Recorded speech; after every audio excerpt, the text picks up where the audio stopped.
now, the latest from ITV News in the Channel Islands with Jess Dunstan and Tim Backshaw.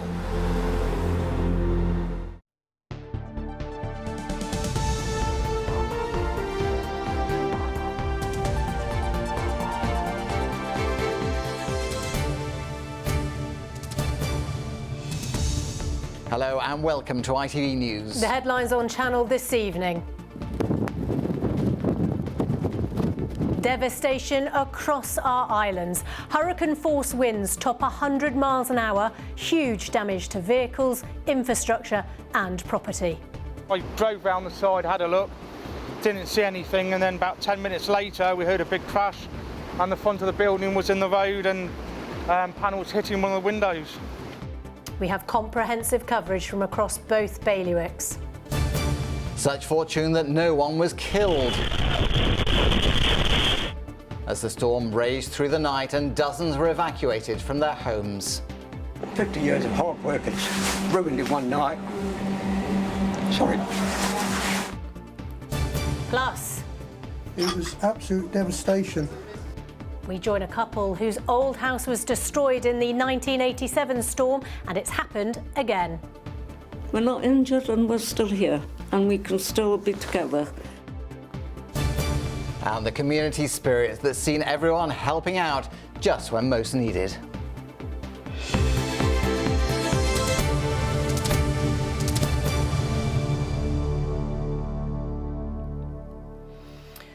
Good evening and welcome to an ITV Channel special reflecting on the carnage caused by Storm Ciarán across the islands.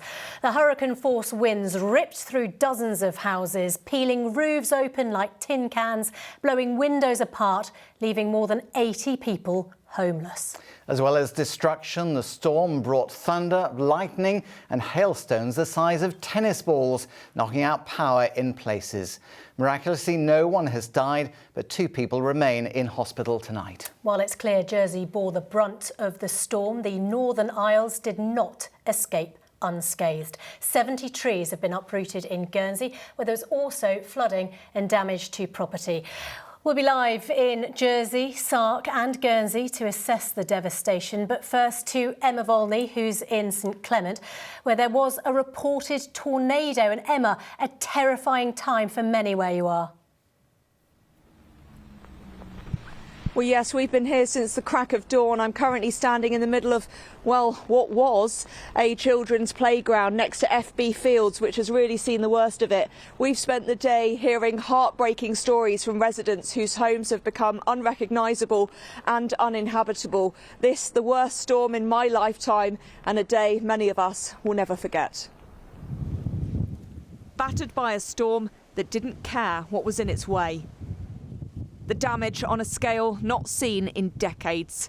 The fact no one appears to have been badly injured, remarkable. When I met Paolo early this morning, he was still shaking. My son's bedroom, the full window. Sorry. The full window is broken. Glass all over my son.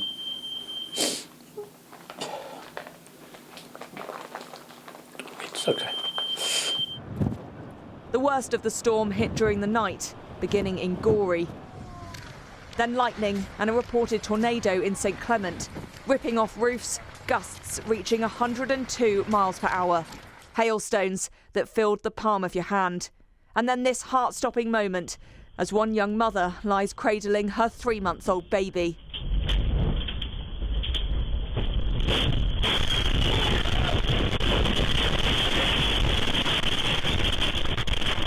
I'm just lucky that I grabbed her when I did, because there was a load of glass in her bed and on the bed and all over on the floor. So yeah, we are lucky to be alive, really. All night, dozens of residents had to be evacuated to hotels. The roof's a lot. It's a nightmare. Absolute nightmare. And outside, well, like a bomb hit the place. Honestly, I haven't seen anything worse than this in my entire life, so it's been really traumatising and that. But I mean, the moment our ceiling just came down onto our stairs, I mean, my mum heard me, I screamed at the top of my lungs. Well, it's been a sleepless night for the residents here. Just look at the state of their properties and the roads. We've got tiles that have come off the roofs, windows are smashed, cars completely destroyed. Emergency services battling all day to clear the roads and help those most in need. Somehow, only 3 people had to be taken to hospital. It's been a remarkable sort of 12, 24 hours or so, certainly since midnight, when I declared a major incident. We've had 1,000 calls into the emergency services during that time. That is unprecedented. Hundreds of calls have gone into the fire service as well, well over 200. Our 612 number, 500 calls. So the demand has been enormous. Look at the power of the waves at high tide. But despite all the warnings, this man risked his life along Victoria Avenue in conditions that were strong enough to rip boats from their moorings. Unrecognisable, the annex of a house that now looks more like a building site, and the side of a hotel wiped out by the wind. I can see that there is some devastating loss over the island, and we're here to help. We have some short-term measures, and of course, as we all calculate what exactly we're dealing with and come to terms with that, then we will be able to help, support and find a way forward. The flooding wasn't as bad as feared, but it was still bad.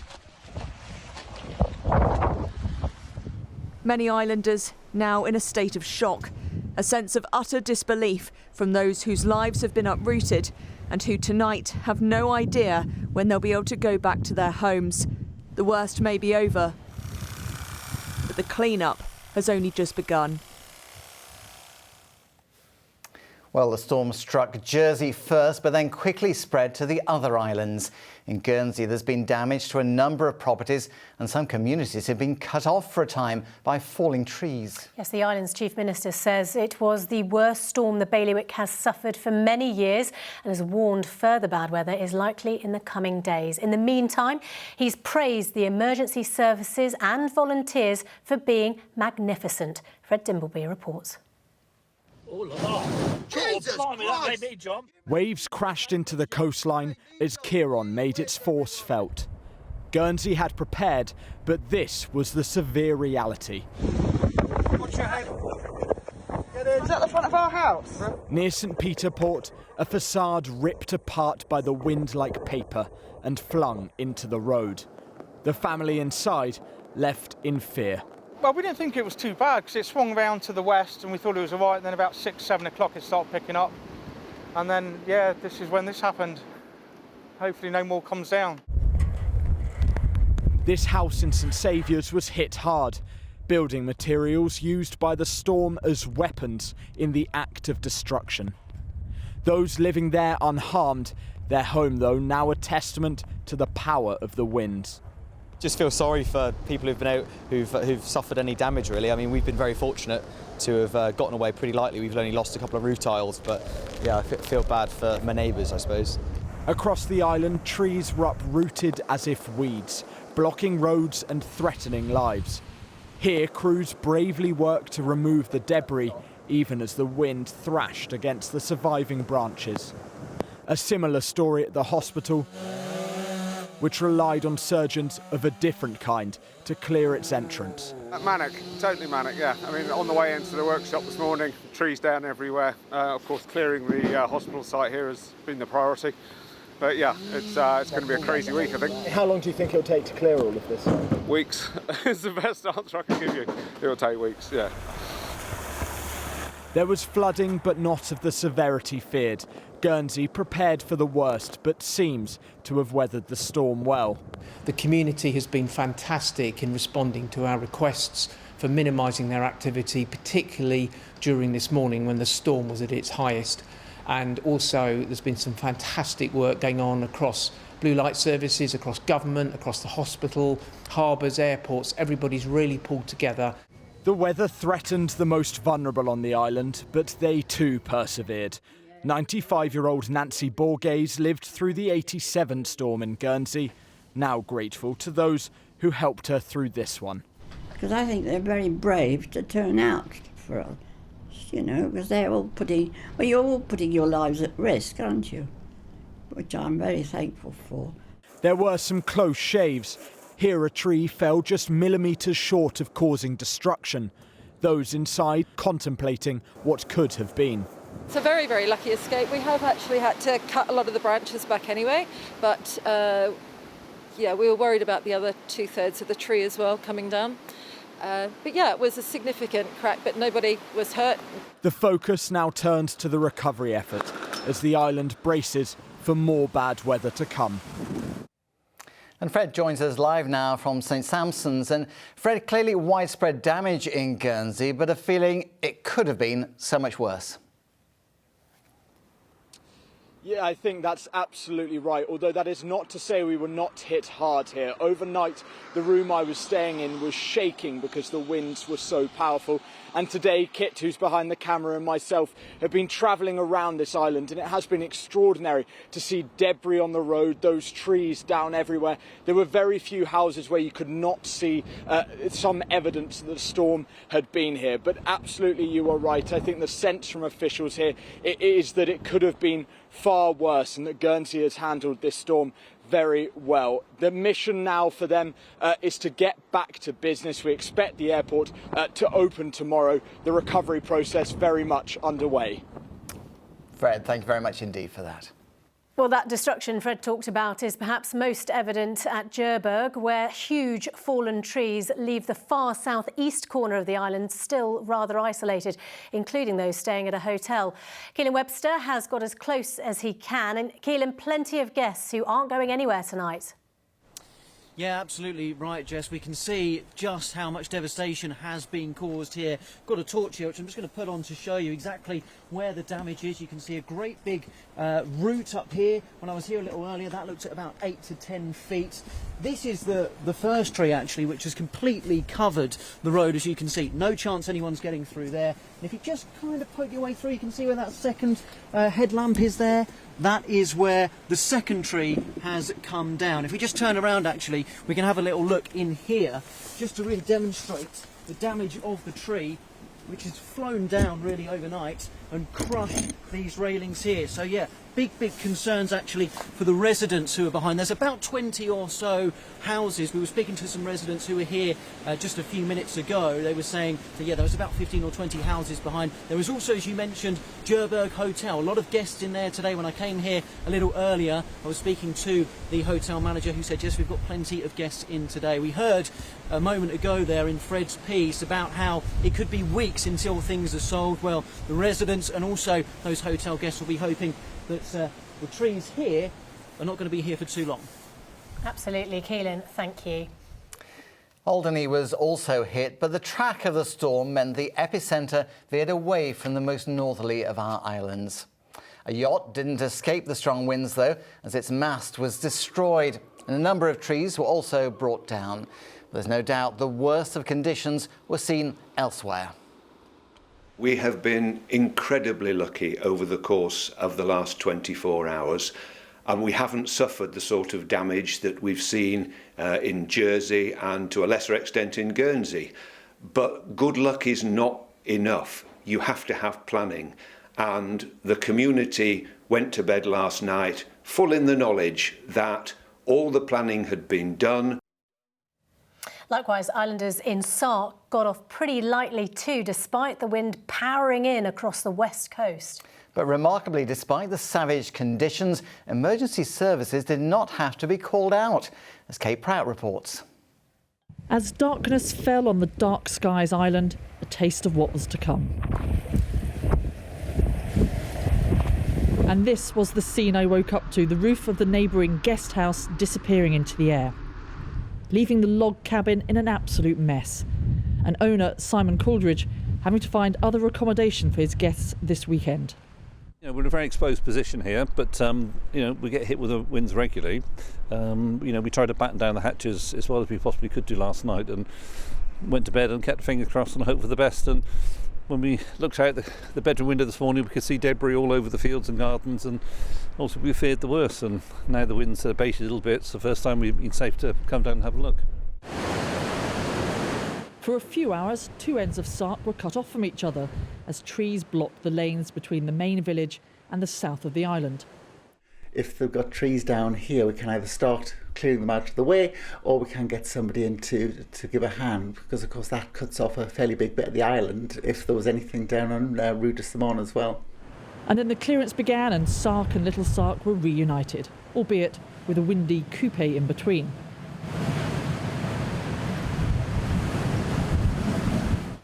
Clearly the island did take a battering last night, but the destruction feels quite isolated, like here at the Seigneurie Gardens. It does seem like Sark got off quite lightly. In fact, the emergency services weren't called out at all last night. People did the sensible thing, and they weren't out and about, and they were keeping themselves inside. And we're not as densely populated as other Channel Islands, so trees come down, but they don't come down on houses, which is always a good thing. Sark weathered the storm and an island united to deal with the debris. So as you say, Kate, Sark was relatively unscathed, but it's still very much the talk of the island, isn't it? Yeah, it is. I've done quite a lot of walking around the island today. I've had to walk because my bike was trapped behind one of those fallen trees, and everyone really wanted to stop and chat and ask, have you seen much destruction? Did you sleep at all last night? But it seems that the storm has gathered attention much further afield. That video I took of poor Simon's roof disappearing has had 35,000 views on social media, and I've had messages from news outlets across Europe, including Germany and Switzerland, asking if they can use the footage just to show how ferocious the winds were last night. I know we all like extreme weather, but in Sark, I think everyone's just very grateful it wasn't as bad as it could have been. Absolutely. Kate, thanks very much indeed. Well, for those old enough to remember the Great Storm of 1987, the ferocious conditions brought the memories flooding back. Yes, one couple from St Martin in Jersey saw their house struck by lightning all those years ago. Last night, Paul and Megan Gauguin were hit once again. Alex Spicely was with them as they returned back home this lunchtime. A family home of 27 years pulled apart in minutes. Outside, they're boarding up.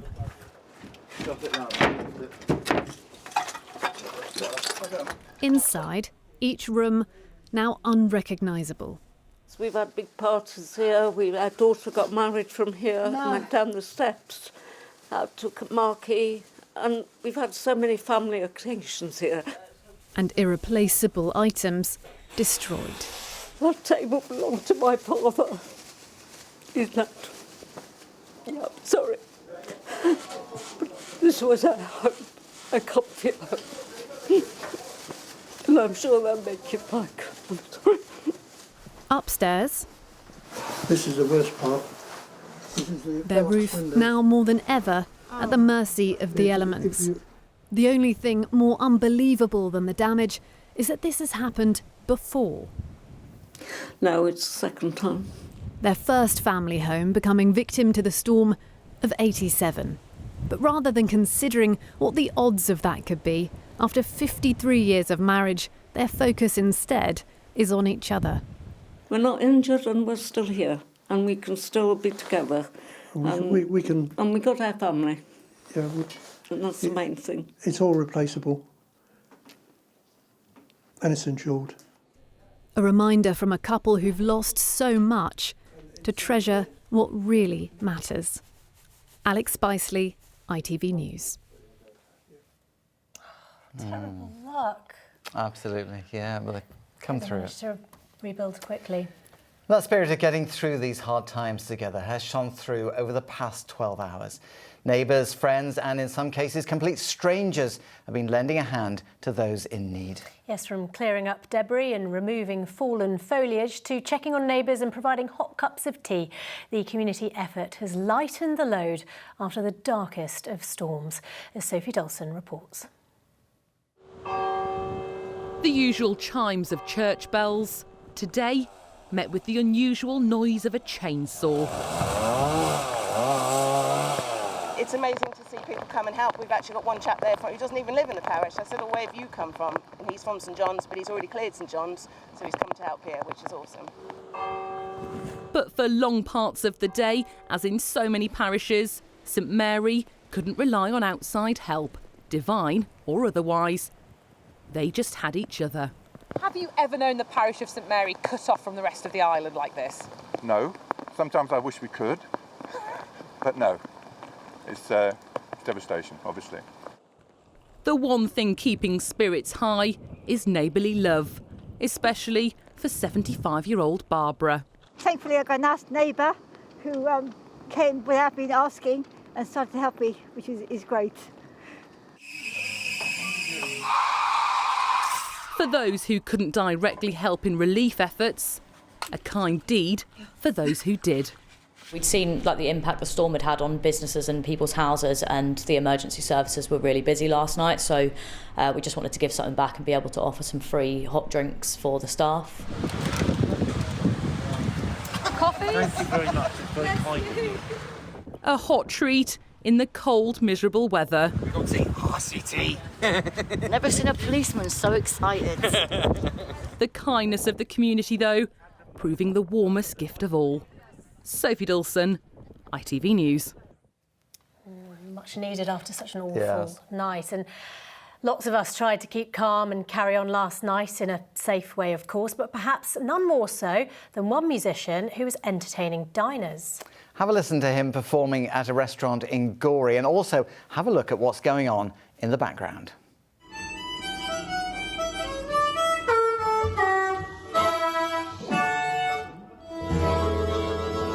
Look at those waves coming in the background. Incredible, aren't they? That is a spectacle that you will not see every day. Thank goodness, quite frankly. As you can see there, why there was such levels of flooding, and a warning there could be more to come with the fierce weather. I'm afraid to say not over just yet. Here's Amanda Houston with the forecast. Enjoying the weather wherever you are. Canada Holidays from First Class Holidays sponsors ITV Channel Islands weather. Hello again. Well, after some severe conditions across the islands, things are looking a little calmer as we go through the next few days. Though at times it will be rather windy out there, and there will be further showers, especially as we go into Saturday, but there will also be a bit of sunshine in between. So, of course, as you've been hearing, the reason for it, Storm Ciarán brought all of that weather earlier on today. It is now pushing its way northwards. So, as I say, a quieter day for many as we go into Friday, but then as we move into the weekend, low pressure here around the Atlantic expected to push more outbreaks of rain and gusty winds our way. Now, in the meantime, for the rest of tonight, still a few showers around at times, and it is windy, but those winds all the while will be decreasing, coming down to around 4 or 5 as we edge overnight. And eventually we lose the showers, some clear skies out there, temperatures down to around 9 degrees. So tomorrow morning, a much better start for many, albeit still breezy, and those winds once again will pick up as they move through the afternoon. But it is a case of sunny spells and blustery showers. If you catch one of those showers, could be heavy, possibly even thundery out there too. Top temperature of around 13 or 14 degrees, and the sea states are rough. And speaking of which, we've got high tide at St Helier, 9:12 in the morning and 9:40 in the evening. So let's take a look then as we move into the weekend, where you can see here fairly fine to start with, but then we've got low pressure out in the Atlantic, and it's going to be pushing this system towards the UK. That is going to bring further spells of rain, and once again we will see some fairly strong winds out there too. So all in all, unsettled as we move through the weekend, but there will be a little bit of sunshine around at times. Canada Holidays from First Class Holidays sponsors ITV Channel Islands weather. Well, let's rejoin Emma now, who's still in St Clement for us tonight. And Emma, what a 24 hours. Well, yes, indeed. And I guess the question now is, where do we go from here? We know that in Jersey, schools are going to be closed again tomorrow. Well, Guernseys are planning to open again as normal. I've been told that more than 120 people have now been evacuated and are staying in hotels. We've had a little bit of breaking news tonight from the airport as well, who say the airport at Jersey will be closed until at least 2 o'clock tomorrow afternoon because of damage to infrastructure and what they're describing as system failures. Chief of Police in Jersey saying tomorrow the advice is to stay at home. The worst may be over, but the clear-up will go on for some time yet. Emma, thank you very much. And that's just about it from us tonight. I'll be back with more updates for you at 10:30. But a chance now to reflect on what's been a day of devastation for many, but one that's also brought out the very best in Islanders, who've not only responded to what's happened, but helped others to cope too. Yes, we're going to leave you now with some of the main images of a day that is sure to live long in the memory. From all the team here, take good care of yourselves and good night. Good night.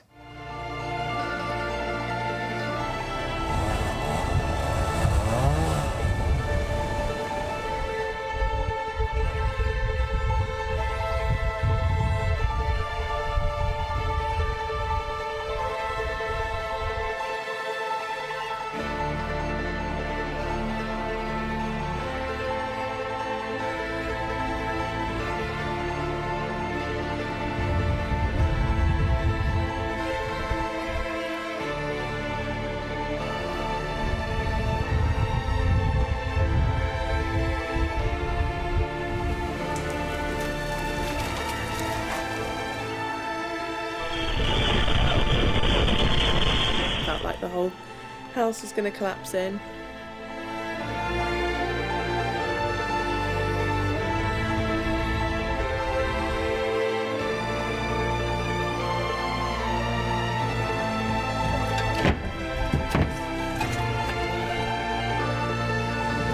Coffee? Thank you very much. Very kind of you.